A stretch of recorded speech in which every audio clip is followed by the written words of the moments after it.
Over the last couple of years, more and more publicly listed companies have jumped on the crypto treasury bandwagon, holding BTC, ETH, or other crypto assets on their balance sheets. The trend started with MicroStrategy in 2020, and now companies like SharpLink Gaming, Bitmine Immersion, and MetaPlanet from Japan are following suit. These companies raise funds through things like equity offerings or private investments, then use that cash to buy crypto. So the idea here is simple. Investors see this as a way to get exposure to crypto without directly owning it themselves.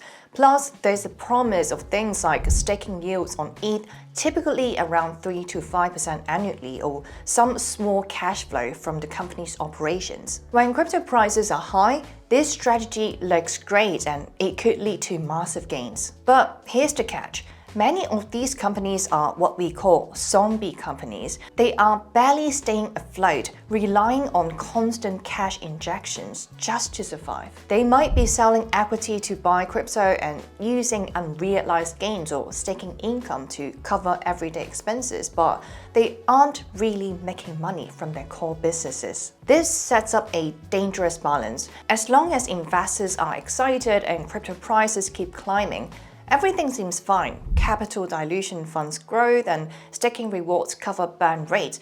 But if the market takes a downturn, the risks get huge. For example, if they have opted for convertible bonds instead of equity, the situation gets worse. Fixed debt obligations could trigger defaults, margin calls, or forced liquidations if crypto prices fall too much, breaking key financial rules like debt-to-asset ratios. Lenders could demand early repayment or penalties, which could force these companies to sell crypto at a loss to fix the balance sheets. In other words, we are essentially trusting these crypto treasury companies to manage the debt-to-asset ratios responsibly. Right now, a lot of firms are riding the MSTR play wave, and if they get too reckless with that, things could quickly spiral out of control. Just one over-leveraged zombie company collapsing could start a chain reaction. It could scare investors, cause share price to crash, stop capital raises, and force asset sales that drive crypto prices even lower. Experts like Lynn Alden have pointed out the risk, and even Vitalik Buterin himself, the co-founder of Ethereum, weighed in during a Bankless podcast interview in August 2025. He said ETH treasury companies could be good and valuable by giving people more ETH exposure and helping adoption, but he warned that if firms borrow too much, it could turn into an over-leveraged game. So companies mix equity and low-cost debt to manage their ratios carefully. For these companies, it's a calculated bet on crypto prices rising. But many others don't have a solid plan and are just riding the crypto hype. If the market turns bearish, they could be in some serious trouble. So in this video, we're going to take a closer look at how MicroStrategy has managed to stay successful, compares it to riskier newcomers, and highlights the dangers of this model. If you like this type of deep dive videos, make sure to give me a thumbs up and subscribe to the channel because there will be more videos to come.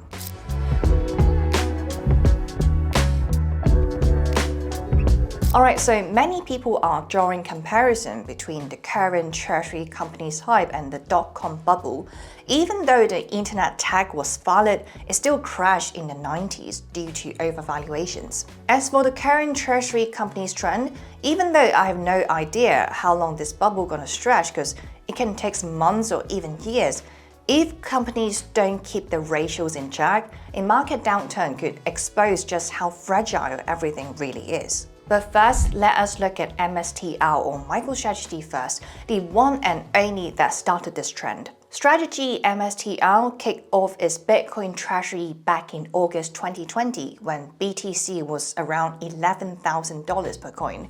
By Q2 2025, the company held 628,000 BTC, acquired for a total of $46 billion, or about $73,000 per BTC, giving Strategy huge unrealized gains and about 3% of the total BTC supply. So why has Strategy worked?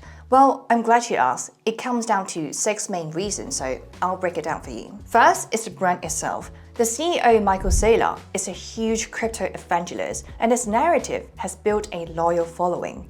This has allowed Strategy to trade at a 2.5x premium to its NAV or net asset value at some point throughout 2024, meaning investors are willing to pay 150% extra for the leverage and management they offer. In other words, the CEO himself has basically built a cult. Second reason is the capital access. Strategy raised over $10 billion in 2025 through equity offerings and convertible bonds. The company's $128 billion market cap helps keep its costs lower. Coming number 3 is the low cost basis. Strategy's early BTC buys give it a cushion against price swings. Newcomers, however, are buying it at prices above $110,000 per BTC.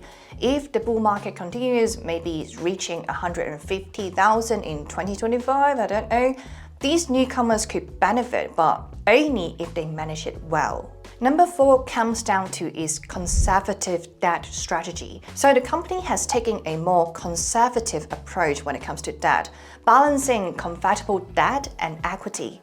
This keeps its debt to net asset value ratio around 11% as of Q2 2025, with $8 billion in debt versus $72 billion in BTC assets. The beauty of the convertible debt is essentially deferred equity. There's a low or no interest, no collateral tied to BTC, and no risk of margin calls. If you have no idea what convertible is, go back to my previous MicroStrategy video where I explain all the core concepts, link on the top right corner.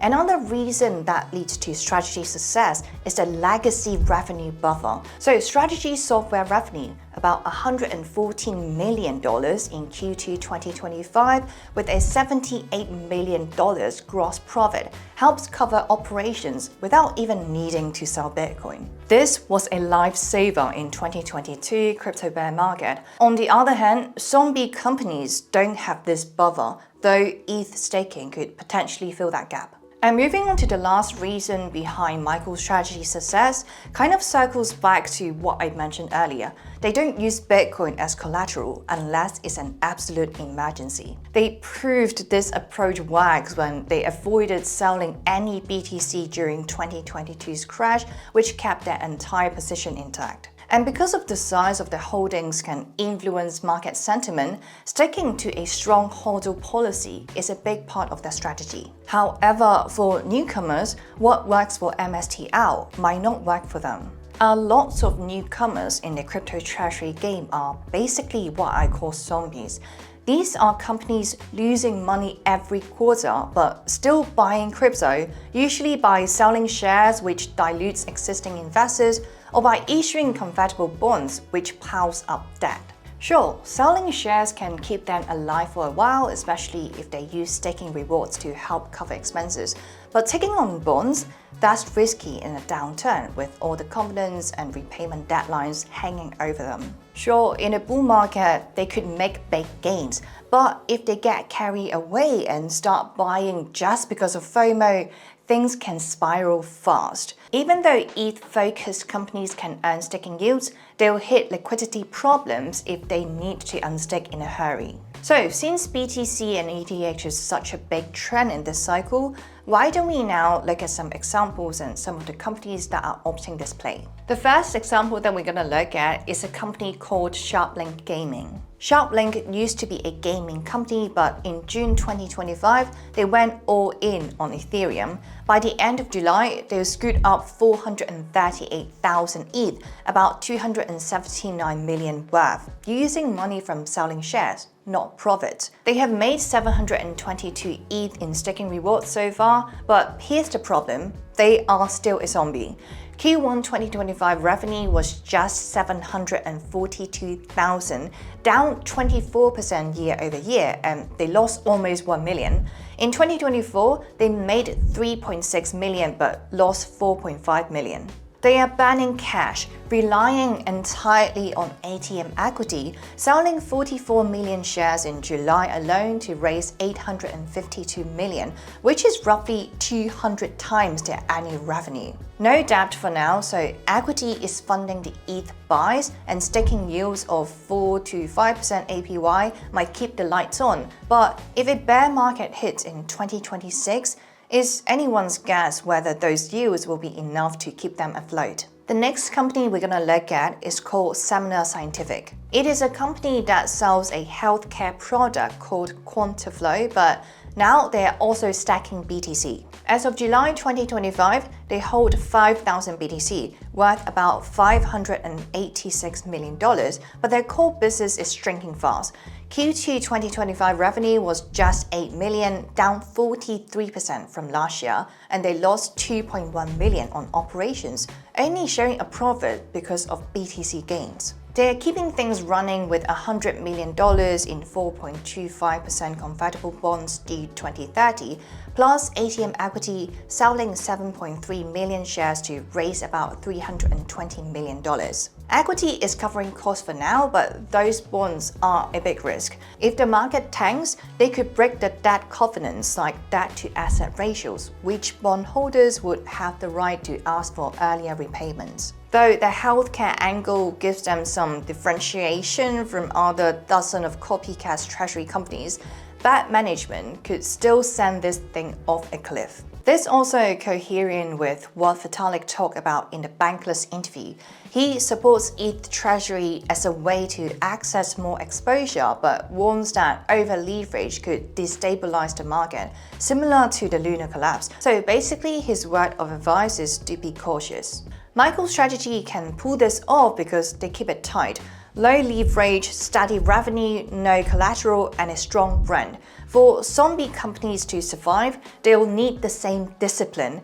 Equity sales and sticking yields might keep them afloat, but taking on bonds, that's like playing with fire. So the bottom line is, this crypto treasury boom shows cryptos is going mainstream, and MSTR strategy has worked so far. But zombies and unhealthy companies are taking big swings with equity-funded buys and sticking rewards. If they don't manage their ratios, they are one bad market away from a mess, especially with bonds in the picture. If 2026 turns bearish, the cracks will show, just like the one we had in the dot-com bubble. It's basically musical chairs. You don't know who's going to blow up until the music stops. Personally, I just own BTC or ETH directly. No dilution, no messy governance. The treasury story is fun, but you've got to play it safe. That's it for today's content. See you guys next time.